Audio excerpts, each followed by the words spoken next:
Glória a Deus. Aleluia. Aleluia. Glória a Deus. Oh, Deus é bom. Amém. A graça e a paz do Senhor Jesus, irmãos. Amém. Você pode se sentar no seu lugar.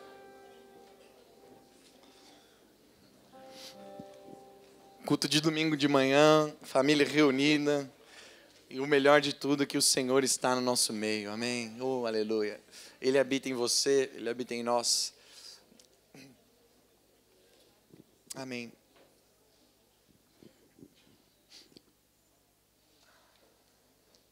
Glória a Deus. Eu hoje quero falar, na verdade, continuar sobre aquilo que foi falado no último momento que eu tive a oportunidade de pregar aqui com os irmãos, de falar da palavra de Deus aqui com os irmãos. Não sei se você se lembra, mas no último domingo que eu compartilhei a palavra, eu falei sobre a glória e a satisfação do nosso Deus. Amém? Quantos lembram? Amém? Nossa, eu me surpreendi agora, você está falando a verdade, né? Não pode mentir. Então, eu falei sobre a glória e a satisfação do Senhor, que Deus, Ele busca a sua própria glória em tudo que Ele faz. E nós fomos criados para o louvor da sua glória. Amém? E fomos criados para o seu louvor, para satisfazer o nosso Deus. E hoje eu queria falar sobre o nosso prazer, a nossa satisfação. Será que é possível agradar a Deus, satisfazer a Deus, glorificar a Deus e ao mesmo tempo ter prazer? Será que é possível dar a glória a Deus, glorificar ao Senhor e ao mesmo tempo ter prazer e satisfação? Antes de Cristo, nós sempre colocávamos o quê? O nosso prazer e interesse humano acima da glória de Deus. Por quê? Porque não tínhamos noção da glória de Deus. Nós estávamos nesse mundo e o que interessava era somente os nossos próprios desejos. Mas se você está aqui nessa manhã, você está aqui ouvindo, cantando e entregando esse tempo aqui de culto ao Senhor Jesus, é porque você, de alguma maneira, creio que a maioria descobriram que a nossa busca em torno dos nossos próprios interesses, em busca de um sentido para a nossa vida, foi inútil e que nós precisávamos de um Salvador. Quantos aqui estão nessa condição? Amém? Então, precisávamos de um Salvador. E a verdade mais preciosa da palavra de Deus é que o maior interesse de Deus é glorificar a si mesmo, a riqueza da sua gloriosa graça, fazendo pecadores como eu e você felizes. Deus deseja que você tenha muito prazer. Deus deseja que você seja muito feliz. E talvez não da maneira como pensamos, e é por isso que hoje eu queria falar sobre a fonte do prazer cristão. Quando nos humilhamos e não assumimos esses ares de autossuficiência que você e eu tínhamos em determinado momento da vida, e aí nos abandonamos o nosso orgulho e ego e corremos como uma criança para os braços do Pai, Ele é glorificado e nós somos satisfeitos. Dessa forma, o nosso interesse e a glória de Deus, os nossos interesses e a glória de Deus são a mesma coisa. Cristãos que buscam um prazer não estão pondo a sua felicidade acima da glória de Deus quando buscam o seu prazer e satisfação em Deus. E é isso que eu queria falar hoje com você. Prazer e satisfação em Deus. E para isso eu quero ler 2 textos da palavra de Deus, para deixar esse conceito mais claro. E o primeiro está em João, capítulo 14, verso 13. Jesus falando aos seus discípulos. João 14, 13. Vamos ler juntos, amados? 1, 2, 3. E tudo quanto pedirdes em meu nome, isso farei, a fim de que o Pai seja glorificado no Filho. Presta atenção, tudo quanto pedirdes em meu nome, Jesus falando, isso farei. Por quê? Para que o Pai seja glorificado no Filho. Essa palavra fim está dando o quê? É o final de tudo. Eu vou dar isso a você, amado, porque o Pai vai ser glorificado através do meu nome, Jesus está falando. E o próximo texto é João 16, capítulo 24. Que diz, vamos ler todos juntos, 1, 2, 3. Até agora, nada tendes pedido em meu nome. Pedi e recebereis, para que a vossa alegria seja completa. Aleluia. Oh, glória a Deus. Você vê aqui que os 2 textos, eles começam da mesma forma, eles caminham na mesma direção, no seu princípio. Jesus está falando, pedi em meu nome. Pedi e recebereis tudo o que vocês pedirem em meu nome. Mas ele conclui e traz objetivos diferentes. Mas a união desses dois objetivos, elas se completam. E elas são, assim, o motivo, né? E o ato de estarmos aqui falando sobre isso é a união desses dois textos, que é claramente preservada através da oração. Que é o quê? A primeira coisa é a glória de Deus. Diga isso comigo, a glória de Deus e a nossa alegria. Por isso, o cristão que busca o prazer, se você é filho de Deus, aquele cristão que busca o prazer, será, acima de tudo, uma pessoa consagrada à oração. Porque ele entende que a oração glorifica a Deus e enche o coração de alegria. Ele disse, em tudo quanto pedirdes em meu nome, isso farei, a fim de que meu Pai seja glorificado no Filho, e também o que vocês pedirem, recebereis, para que a vossa alegria seja completa. Assim como a corça, né, o cervo se ajoelha para beber no riacho e matar a sua sede, a postura do cristão é buscar o prazer de joelhos. E é esse prazer, essa satisfação que nós temos tido esses dias, depois que o pastor voltou da Coreia com essa palavra de oração. E o meu coração começou a se encher dessa alegria de orar e estar aqui para orar e motivar, né, o nosso dia. Na verdade, focar o dia e colocar a oração em primeiro plano. Algumas coisas começaram a mudar na minha vida e já começaram a mudar na vida da igreja. Nós já temos algumas orações respondidas aqui de toda aquela lista de oração. Então, como buscar a oração que reflete a glória de Deus? E eu quero, com uma breve ilustração, imagine que você está totalmente paralisado, sofreu um acidente, e a única coisa que você consegue exercer é a fala. Mas surge um grande amigo seu, que é muito forte, muito gentil, muito bem disposto, e ele se dispõe, na verdade, a morar com você para cuidar de você, carregar para cima e para baixo, satisfazer todas as suas necessidades, dar comida, dar banho, enfim, levar você para cima e para baixo.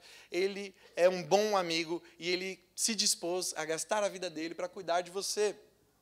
Qual é a maneira de você glorificar esse seu amigo forte e gentil a partir do momento que chega um visitante em sua casa?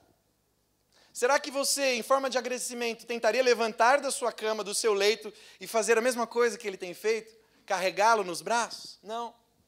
Você falaria para ele, amigo, por favor, me ajeite na cama, coloque, por favor, um travesseiro nas minhas costas, para que eu fique endireitado, e, por favor, traga os meus óculos, para que eu possa enxergar esse visitante melhor. Dessa forma, a pessoa que entra na sua casa, verá que você é totalmente dependente desse seu amigo. Ela verá que você não consegue fazer nada, é incapacitado, e que, sem a ajuda dele, nada você consegue fazer. Você glorifica o amigo, de que forma? Precisando dele. Pedindo a sua ajuda. Dependendo totalmente dele. Em João 15,5, Jesus diz exatamente isso. Eu sou a videira e vós os ramos. Quem permanece em mim e eu nele, esse dá muito fruto, porque sem mim nada podeis fazer. No mesmo capítulo, Jesus diz assim, olha, eu não vos chamarei mais de servos, porém de amigos. Jesus é o nosso amigo forte e gentil. E eu e você somos os verdadeiros necessitados e paralíticos que precisamos ser carregados. Nós carecemos do cuidado do nosso amigo Jesus. E ele disse bem claramente, sem mim não adianta tentar. Nada podeis fazer. Paulo dizia isso em Romanos capítulo 7, verso 18, que sem Cristo nada tenho na minha carne, nenhum bem eu tenho. De acordo com João 15,5, então Deus quer que façamos algo bom, Deus quer que tenhamos fruto. Isso é algo que esse texto diz ali muito claramente. O objetivo é que você dê fruto. E assim como nosso amigo forte e confiável, ele diz, eu tenho te chamado de amigo. Ele promete fazer com nós, amado, aquilo que nós não conseguimos fazer. Talvez você tenha tentado dia após dia fazer coisas que é só Cristo carregando você no colo e deixando você no descanso dos seus braços, e Ele vai fazer por você o que você tem tentado fazer por anos.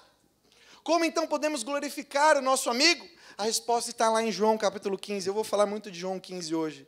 7, se permaneceres em mim e as minhas palavras permanecerem em vós, pedirei o que quiseres e vos será feito. Então a maneira de glorificar o nosso amigo é assim, você ora.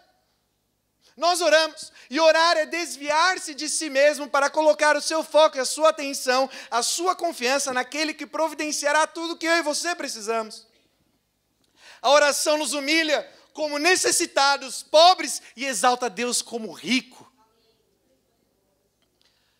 E outro texto que fala sobre a glória de Deus na oração, que exalta a Deus Pai, na oração, é João capítulo 4, verso 9 e 10, esse texto é muito famoso, eu quero ler aí com você, João capítulo 4, Jesus com a mulher samaritana, ela falando assim para ele, como sendo tu, judeu, pedes de beber a mim, que sou mulher samaritana, porque os judeus não se dão bem com os samaritanos. Replicou-lhe Jesus, se conheceras o dom de Deus, e quem é que te pede, dá-me de beber, tu lhe pedirias, e ele daria água viva.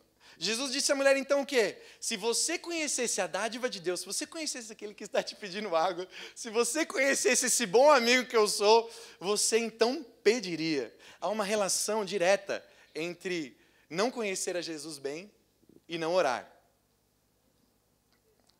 Se você soubesse quem está aqui e quem está à sua disposição, quem é Jesus, então você pediria.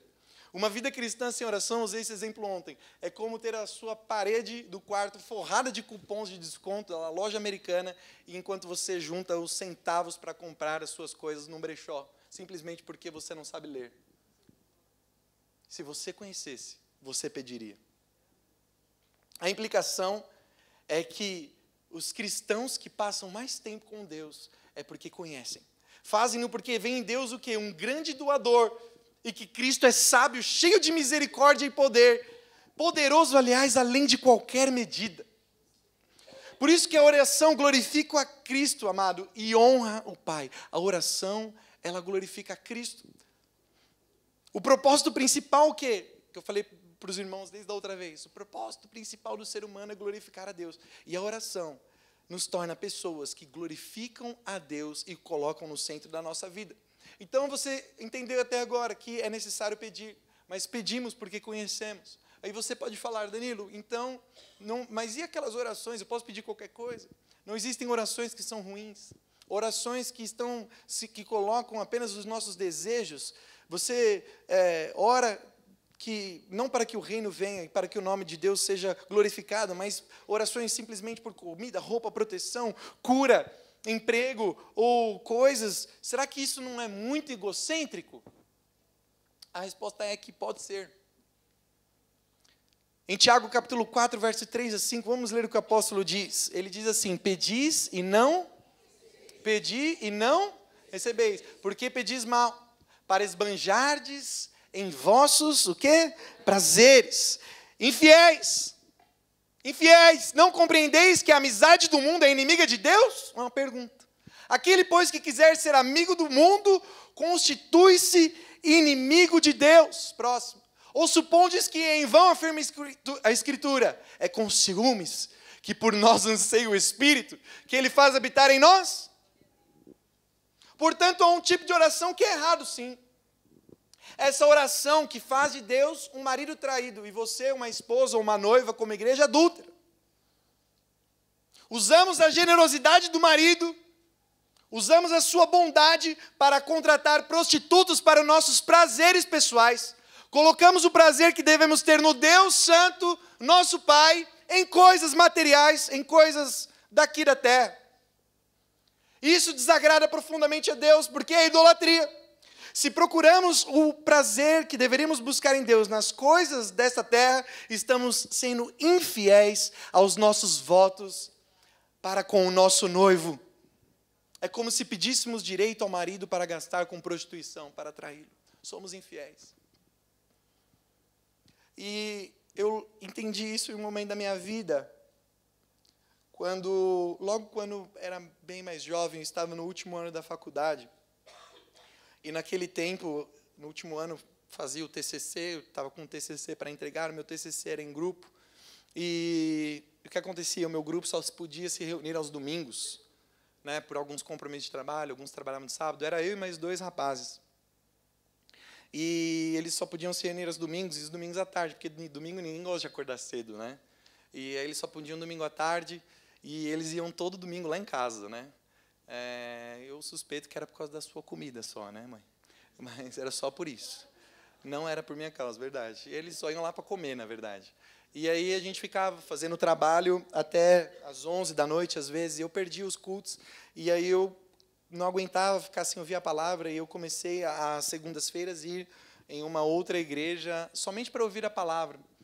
Eu participava da célula, tudo, tinha vida ativa aqui na comunidade, mas não conseguia ouvir os cultos, estar nos cultos de domingo durante algum tempo, 3 meses, 4 meses, e durante algumas segundas-feiras eu ia nessa igreja, uma igreja grande ali no Carrão, e eu, aos poucos, comecei, né, a ouvir o pastor. Era um pastor que pregava lá toda segunda-feira. Ele era o pastor que pregava às segundas.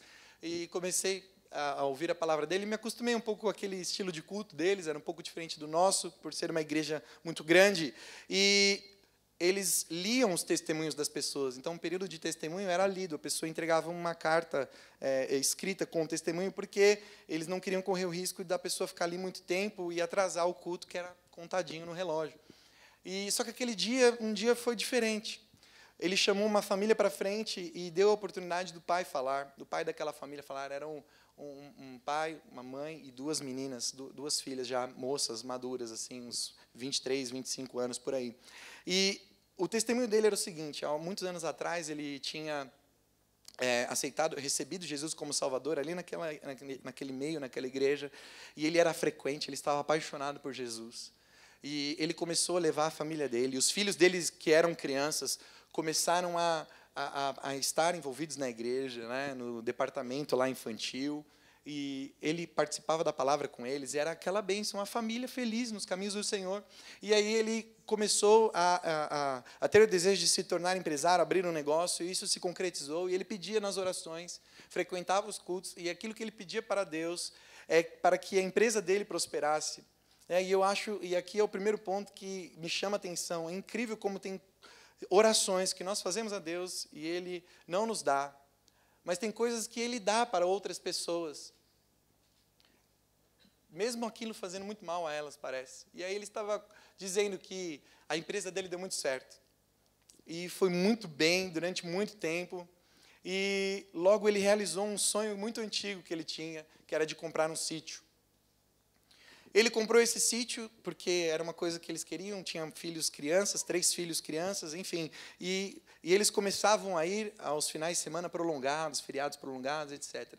Só que isso, de repente, foi tomando lugar dos finais de semana. E aquilo que era só de feriado, de férias, começou a ser de sábado e domingo. Os amigos começaram a ir, era churrasco, era comemoração, e os cultos já não eram tão mais importantes assim. As reuniões de célula já não eram mais tão importantes. Ele perdeu o foco, deixou de levar a sua família para os caminhos do Senhor, deixou de ser um sacerdote. Cristo deixou de ser o centro da sua casa, e aos poucos a sua prosperidade, a sua riqueza foi tomando o lugar de Deus. Só que aí, depois de um tempo, os filhos foram crescendo mais, foram se tornando adolescentes, e adolescentes que não estão no caminho do Senhor, você sabe o que acontece, né? Um foi para um lado, outro foi para o outro foi para outro lado. Começaram a dar muitos problemas, as coisas já não começaram a dar tão certo assim, porque ele começou a perder a sua referência de padrão, de homem de Deus, e aí ele estava ali para dar o seu testemunho, que ele estava voltando para Jesus, mas com muito custo. Seus filhos tinham vivido experiências terríveis, e o menino, né, já o rapaz, havia sido preso, era viciado em drogas, e estava em uma casa de recuperação. Aquilo foi um soco no meu estômago, porque eu tinha 20 anos, 21 anos, e eu estava no meu momento assim de querer coisas. Eu queria voar, eu queria ser bem-sucedido, estava numa boa faculdade, tinha um bom emprego, tinha projeção, as coisas estavam acontecendo, eu tinha sonhos materiais. Eu falava assim: eu quero ser um gerente de TI, eu quero ser um gestor, eu quero cuidar de muitas coisas, e eu quero ser rico. E aquilo foi um soco para mim. O Espírito Santo me tocou naquele dia, eu nunca mais vou esquecer aquele dia, porque aquilo foi para mim. E ele está ali com a família incompleta. Aquilo cortou meu coração. Não sei, Deus falou comigo ali. Pode não parecer muito para você, mas para mim foi naquele momento. E aquilo me marcou. E eu logo entendi que as coisas que meu coração queria eu estava, na verdade, prostituindo a minha vida, pedindo coisas a Deus. E essas coisas estavam tomando o lugar de Deus na minha vida. Diariamente eu conversava com pessoas que queriam as mesmas coisas que eu, mas tudo que eu queria era as mesmas coisas que elas, e não as coisas que Deus queria para mim. E aquilo mexeu comigo, e meu coração já começou a mudar ali. Então eu quero chegar a essa conclusão com você, que existe a possibilidade de você ter coisas, pedir coisas a Deus, mas ao mesmo tempo não idolatrá-las. A primeira dica, a primeira receita para isso é que Deus sempre deve receber toda a glória como doador autossuficiente, todo suficiente. Deus, ele deve sempre receber a glória. Tudo que você recebe, tudo que você tem é o quê? É fruto do seu esforço? É fruto da sua bondade? É fruto da sua sabedoria, da sua inteligência? Como você se matou para cuidar, para fazer, para conquistar? Ou não? Toda a glória é dada a Deus. E o segundo é, tudo que é criado deve ser visto como dádiva de Deus e como espelhos da sua glória. Nosso prazer nas coisas, na verdade, deve ser um prazer em quem nos deu. Quando eu olho para as coisas que tenho, quando eu olho para o meu casamento, quando eu olho para o apartamento, quando eu olho para o carro, eu não vejo mais bens. Eu vejo a glória de Deus. Eu já contei esse testemunho aqui algumas vezes em cultos de jovens, em encontros, mas quando eu fui casar, eu queria comprar um apartamento e nós ganhávamos bem, eu e a Larissa, os dois num emprego muito bom, e aí nós queríamos morar no melhor bairro em Santo André. E nós começamos a buscar os lugares e os apartamentos eram caros, né? 290 mil, 300 mil, e a gente falou, não, nós vamos financiar, nós vamos comprar. E aí um dia o Senhor me tocou com essa palavra, como eu já disse, né? Já vinha me tocando, tocou com essa palavra, e o Espírito Santo me deu um sonho. Né? Numa noite eu estava sonhando que eu havia ganhado um apartamento. E o Senhor falou assim comigo, você precisa baixar o padrão. Porque você precisa baixar o padrão para que eu receba a glória. E eu não entendi muito bem. Eu acordei, falei com a Larissa e falei assim para ela, olha, eu sonhei que nós vamos receber um apartamento. Ela falou assim, amém, vamos orar. E eu falei para ela, vamos baixar o padrão. Eu não senti que Deus está se agradando desses valores, dessas coisas, vamos abaixar o padrão. E aí, liguei para a corretora e falei para ela, olha, não quero mais um apartamento nessa faixa, não quero mais morar no melhor bairro de Santo André. Ela, o que você quer? Eu falei, eu quero alguma coisa de 200 mil. Ela, você tem certeza? É o que dá e é o que vai ter agora, que a gente vai conseguir, então não quero gastar a minha vida, a minha juventude, os meus anos, pagando um financiamento. E aí, amado, o testemunho que glorifica a Deus é que um belo dia fui chamado pela corretora, então falou assim, tem um apartamento aqui, Vila Homero Tom, ali perto de Mauá, que a pessoa está desesperada para vender, só que ela precisa de 60 mil de entrada. Você tem esse dinheiro?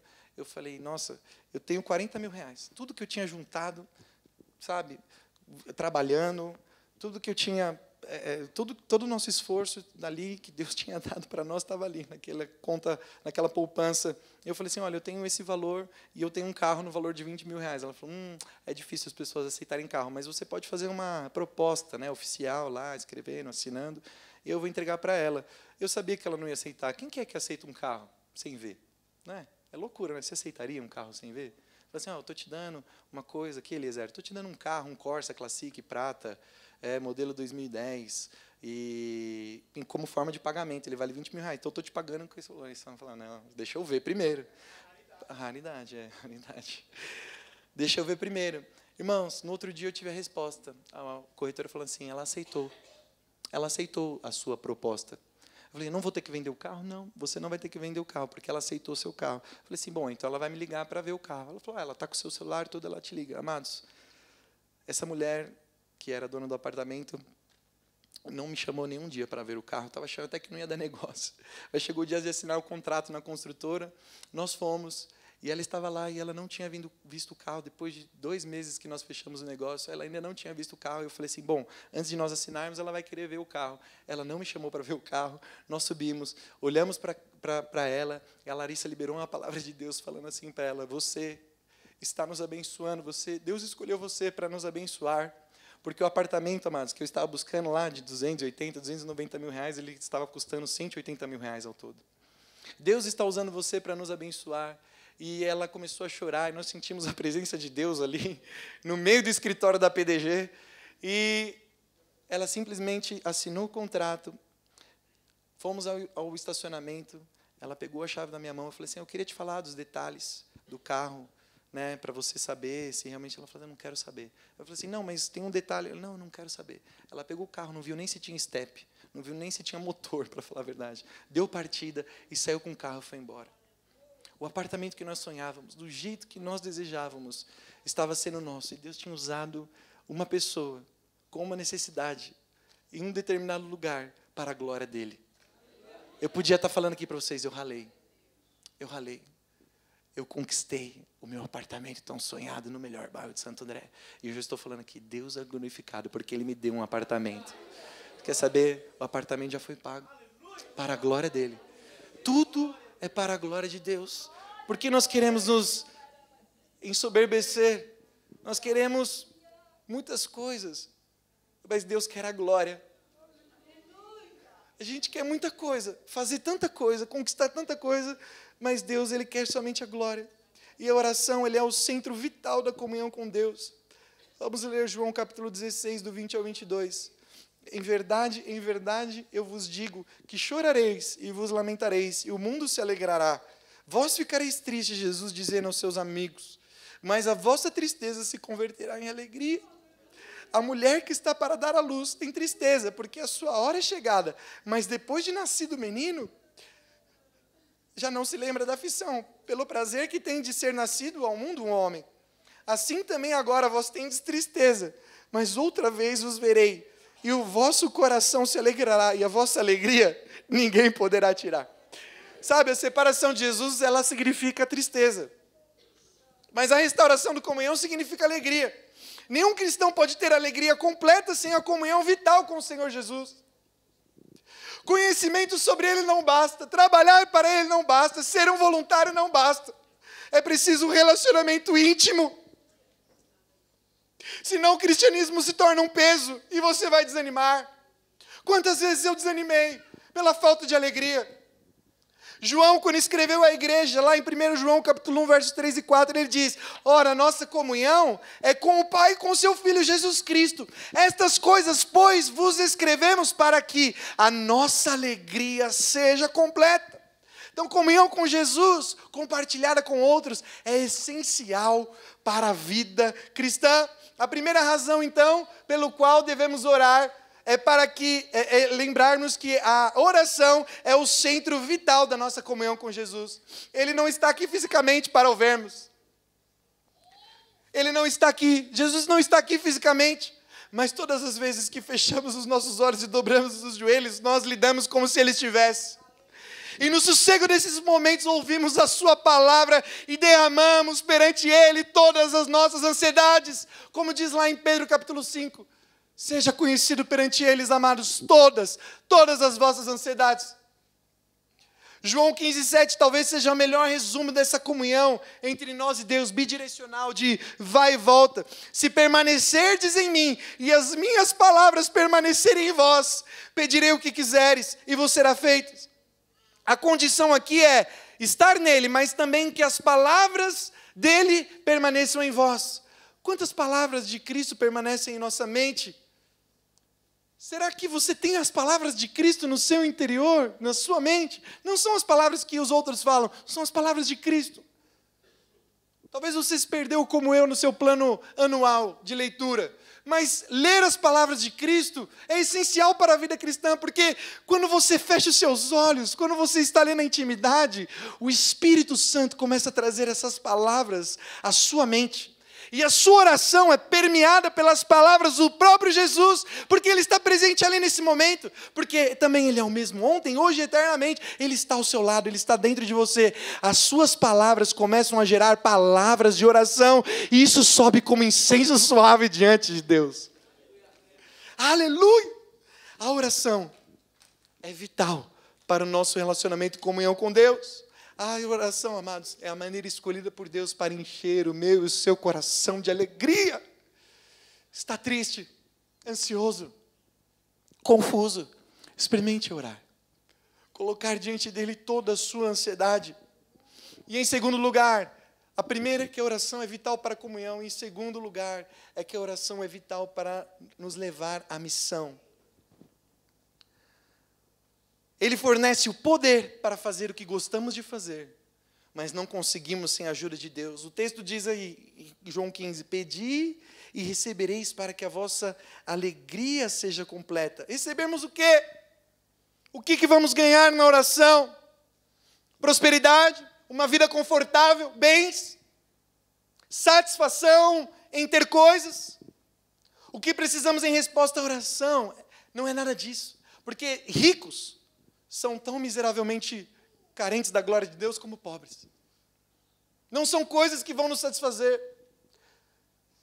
O que precisamos em resposta à oração é preencher a nossa alegria, é preencher o nosso ser de alegria para poder dar algum fruto. Ou como diz João, poder amar. A oração é a fonte de alegria porque é a fonte do poder para amar. E eu quero ler também aí João 15, 7 e 8. Jesus dizendo, se permanecerdes em mim e as minhas palavras permanecerem em vós, pedireis o que quiseres e vos será feito. Pedireis o que quiseres e vos será feito. Nisto é glorificado meu Pai, em que deis muito, assim vos tornareis meus discípulos. Ou seja, Deus escolheu você na eternidade, na fundação do mundo para dar fruto. Deus deseja, anseia, comanda para que você vá e dê o fruto. Então a oração, ela está intimamente ligada ao processo de frutificação, a dar fruto. Deus promete responder às orações, amados, das pessoas, porque Ele tem um interesse de frutificar na sua vida. Outra passagem mais à frente, aí em João 15, versos 16 e 17, diz, não foste vós que me escolhestes a mim, pelo contrário, eu vos escolhi. Está aí, verso 16 desse capítulo. Não foste vós que me escolhestes a mim, pelo contrário, eu vos escolhi a vós outros e vos designeis para que vades e deis. Ou seja, você precisa sair daqui entendendo isso. Deus já te designou para dar fruto. E que o vosso fruto permaneça, a fim de que tudo quanto pedirdes ao Pai, em meu nome, Ele vos conceda. Isto vos mando, que vos ameis uns aos outros. Olha só, parece que esse versículo 17 foi tirado de qualquer outro lugar, encaixado aí. Por quê? Porque ele está falando de oração, ele está falando de as minhas palavras permanecerem em vós, ele está falando de eu sou a videira e vocês são os ramos, ele está falando de que todo ramo que está enxertado a mim, que sou a videira, esse dá muito fruto. Todo aquele que não dá fruto é podado, todo aquele que dá fruto é podado para que dê mais fruto. Jesus está falando disso, de repente ele lança isto vos mando, que vós ameis uns aos outros. É exatamente isso que ele quer dizer, que o fruto transborda, o fruto é esse poder, essa alegria completa que nós buscamos, é a alegria desse amor que transborda por outras pessoas. Você lembra que no último domingo que eu preguei aqui, transmiti essa palavra, eu disse para vocês que na eternidade, Deus, Pai, Filho e Espírito Santo estavam juntos nessa dança, sabe, de alegria e júbilo, e existia tanta alegria, tanto poder ali que transbordou. Deus tem essa característica de transbordar algo a partir de si mesmo. A glória de Deus, ela é transbordante, ela não fica estagnada, parada simplesmente para si mesmo. Deus é tão cheio de glória, amor, verdade, que Ele transborda e resolveu criar eu e você. Essa loucura, Ele resolveu nos fazer parte dessa dança. E da mesma forma, quando você está em Cristo, Ele em você, e as palavras dEle em você, você transborda da mesma forma como seu Pai, para se parecer mais com eles e amar aos outros. O encher-se da alegria no Espírito resulta em um fruto de amor que deve ser compartilhado. A lógica aqui é crucial. Por que o Pai de dar aos discípulos o que eles pedirem em nome de Jesus? A resposta é porque eles receberam a ordem de dar fruto. Você e eu recebemos a ordem de dar fruto. Não existe, amado, crente de verdade, que é ao mesmo tempo cristão, feliz e mesquinho. Não existe. A comunhão com Jesus é essencial para a alegria e nos leva a expandir aos outros. Jesus disse, mais bem-aventurado é dar do que receber. Por isso a segunda razão Porque a vida de oração leva a essa plenitude da alegria que ela nos dá o poder para amar. E Jesus disse, orai. É muito fácil amar aqueles que nos amam. É muito fácil amar aqueles que fazem as coisas que precisamos e pedimos, nossos amigos. Mas eu digo, amai os vossos inimigos. Como você ama o seu inimigo? Como que você ama o seu inimigo? Eu estou mudando de emprego agora, e no meu último emprego, durante 2 anos e meio, nós tivemos uma célula às quartas-feiras, no período do almoço, durante 20 minutos, eu só compartilhava um texto da palavra, e em alguns dias esse assunto vinha à tona. E lá na minha célula tinha 2 kardecistas, e eles falavam, é muito difícil amar os inimigos, mas eu estou tentando, eu estou me esforçando e eu vou conseguir. Amém? Não, porque eles não conseguiam. Por mais que esforço, era um dia após o outro, e era difícil. E eu falava assim, o amor está em que Cristo já morreu por nós. E nós recebemos o Espírito Santo. E Romanos capítulo 5 diz que o amor de Deus foi derramado em nossos corações. É somente assim que estamos habilitados para amar. E não tem nenhum momento que você, que está com problema de amar alguém, quando dobra o joelho, e com o coração sincero, entendendo que você não é nada sem Deus, e que sem Ele nada você pode fazer, e você com o coração quebrantado pelo Espírito, entende seu estado miserável sem Ele, e começa a orar pelas pessoas que estão à sua volta, inclusive os seus perseguidores, e Ele enche o seu coração de amor por eles, e leva você a fazer coisas que você jamais faria. A oração muda as coisas. Não muda o coração de Deus, muda o seu, muda o meu. A oração muda o nosso interior. De repente começamos a agir como nunca agimos antes. De repente o nosso amor transborda para com a vida dos outros. E aí que está. Podemos fazer muitos projetos, muitos tipos de evangelismo, mas o maior evangelismo que existe é amar. O maior tipo de isca para atrair pecadores é ser cheio da alegria do Espírito Santo e transbordar em amor. Não é algo mecânico. Vamos para a minha célula. Vamos lá, estou precisando levar alguém. Não. Sem amor as coisas não dão certo. E a oração, ela é o combustível, ela é o começo para viver uma vida transbordante, uma vida que exala, que transborda amor. Você não vai segurar. A sua boca vai falar das coisas que o seu coração está cheio. E eu tive uma experiência recentemente nessa oportunidade de trabalho que eu orava para que o meu chefe recebesse a Jesus, eu tivesse a oportunidade de falar para ele sobre Jesus. E um dia eu tive.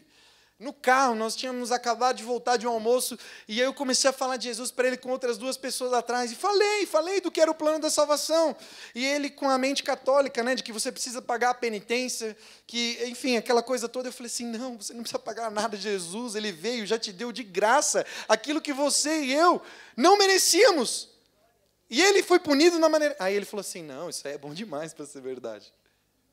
E sabe o que me chamou a atenção? Que na mesma semana, ou uma semana depois, alguns parceiros ali de trabalho que estão investindo em seu dinheiro em investimentos, bolsa de valores, tesouro, essas coisas, e começaram a falar disso com ele, assim, e aí ele gostou disso, e aí eu percebi que ele começou a se envolver com essas pessoas por causa disso, e sempre os amigos dele, virou os amigos. Né, aquelas pessoas próximas. Por quê? Porque tinham algo em comum. Essas pessoas converteram ele ao dinheiro, aos investimentos. O Espírito Santo falou comigo, sabe, o nosso coração fala, a nossa boca fala daquilo que realmente estamos explodindo por dentro. Porque eu falei, mas parece que eu não fui convincente. Parece que eu não chamei atenção. Não estou falando que vem o peso de condenação, não. Mas eu fiquei pensando nisso, falei, Senhor, Mamon ganhou essa. Eu não me conformo. E acontece isso em nossos relacionamentos. Você, com as palavras de Jesus, com a oração, esse relacionamento com Deus, a sua vida vai se tornar uma bomba no reino espiritual. Você vai ver, e não tem nada melhor do que ter as orações respondidas, amados, e sentir essa alegria do Espírito Santo. O meu desejo hoje é que nós possamos sentir essa alegria. Amor é fruto do Espírito, e o Espírito é dado em resposta à oração. Amor é produto da fé, e a fé é mantida pela oração. Amor está ancorado na esperança, e a esperança é mantida pela oração. O amor é guiado e inspirado pelo conhecimento da palavra, e nós só entendemos a palavra mediante a oração. O amor é o caminho, é a alegria completa. Então oremos pelo poder de amar, para que a nossa alegria seja completa. Como será no último dia? Como termina a história? Qual será o grande final do povo de Deus? Não será o dia em que a glória do Senhor encher a terra como as águas cobrem o mar? Não será um dia em que nossa missão estiver cumprida e os filhos de Deus forem reunidos, todos os povos, línguas e nações de todos os tempos, em uma só voz, declarando: Santo, Santo, Santo, é o Senhor dos exércitos, toda a terra se encherá da tua glória. Não haverá mais choro, não haverá mais pranto, somente essa alegria indizível de estar com o Pai por toda a eternidade. Eu digo a você, é possível sentir essa alegria ainda aqui hoje, porque Ele diz: o meu reino é paz, é justiça e alegria no Espírito Santo, é para hoje. Eu não me conformo com crentes que gastam seus dias, os seus domingos, um após o outro, dia após dia, e não sentem essa alegria indizível do Espírito, não tem algo bom para falar dos seus lábios, porque não dobram os joelhos em oração. No meio do caos, da angústia, do desespero, ainda assim há palavras de louvor. Tiago capítulo 1 diz: meus amados, até na angústia, até nas provações, tende grande alegria ao passar por elas, porque essa alegria vai trazer esperança, vai trazer testemunho. O Pai é glorificado no meio do seu desemprego. O Pai é glorificado no meio da sua doença, da sua dificuldade, da sua infertilidade. Deus é glorificado. Toda a honra e glória ao nosso Deus. E isso é necessário, amados. Senão a nossa vida se torna pesada, difícil, hostil. Nos tornamos amargos porque nos prometeram um cristianismo cheio de coisa e não temos nada. A alegria da bebida, dos sábados à noite, se tornou algo melhor voltar atrás. Você não experimentou. Oh, fique de pé no seu lugar. Meu desejo hoje é que você e eu possamos orar agora. E eu sei que o Espírito Santo vai trazer aí no seu coração essa alegria indizível, essa alegria que transborda. Estágios vão sendo percorridos. O primeiro dia pode ser um pouco mais difícil. O segundo dia, você pode até perder o horário para orar. Mas insista, persista, porque aquele que bater, lhe será aberto. Quem busca, encontra. Quem procura, é achado. Oh, Espírito Santo de Deus, aqui está o teu povo, aqui está a tua igreja. O nosso desejo é hoje sentir a alegria do Espírito em resposta a esta palavra que não é minha. Esta palavra é de Deus. Se permanecerdes em mim e eu em vós, e as minhas palavras permanecerem em vocês, vocês darão muito fruto, e tudo que pedirdes em meu nome, aleluias, o Pai vô-lo concederá. Aleluias. Feche seus olhos. Feche seus olhos. Feche seus olhos agora e coloque-se diante de Deus. Coloque-se diante dEle. Não preste atenção em mais nada. Foque somente na eternidade, no céu agora, no trono da graça. Existe uma porção de alegria para você hoje. Existe uma porção de alegria para você hoje, amado. Oh, Senhor, nós te louvamos, nós te engrandecemos. Tu és a nossa esperança. Como nós cantamos aqui. Nosso coração explode, Pai, quando o Senhor está conosco. Nós colocamos diante de Ti toda a nossa ansiedade. Nós colocamos diante de Ti todo o nosso anseio. E nós cremos que o Senhor responderá às nossas orações para a honra e para a glória do Teu nome. Oh, o Teu nome se tornará conhecido. Nós seremos uma igreja que olhará para as coisas e veremos Deus sendo glorificado através de tudo que temos. Oh, Pai. Aleluia, aleluia, aleluia, aleluia.